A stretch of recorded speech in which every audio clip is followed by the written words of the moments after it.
네, 코로나19 대규모 집단 감염이 발생했던 경기도 부천 요양병원이 20일 만에 동일 집단 격리에서 해제됐습니다. 빽빽하게 고립돼 있던 환자들을 다른 병원으로 옮겼는데요. 이미 150명 넘게 감염이 됐고 40명 가까이 숨진 뒤였습니다. 전문가들은 요양병원의 특수성을 고려하지 않고 무조건 집단 격리만 하다 보니 피해가 오히려 커졌다고 지적합니다. 보도에 윤나경 기자입니다.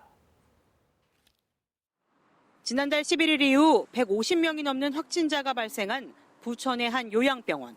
20일 만에 환자를 모두 이송하고 어제 오후 격리가 해제됐지만 병상대기 환자를 포함해 모두 39명이 숨지는 등 피해가 컸습니다.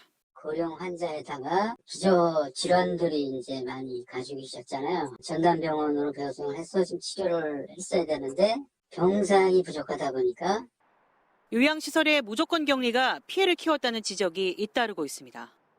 이 요양병원의 경우도 격리 초기 확진자와 비확진자를 한 병실에서 관리한 것으로 확인됐는데 방역당국의 적극적인 개입 없이 초동 대처가 미흡하게 이루어지면서 급격한 2차 확산으로 이어졌습니다.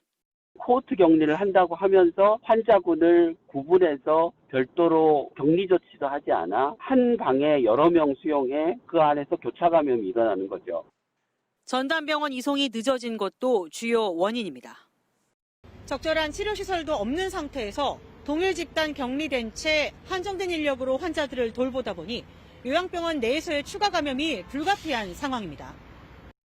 내부 의료진에 따르면 격리 초기엔 인력 지원이 부족해 5명 남짓의 간호 인력이 100명 넘는 환자를 돌보기도 했습니다.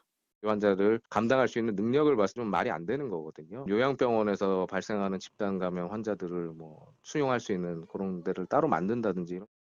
코로나19 사망자 가운데 요양병원 관련 환자는 25%. 무조건 격리가 해법이 아니라는 지적에 대해 적절한 답을 구해야 할 시점입니다. KBS 뉴스 윤나경입니다.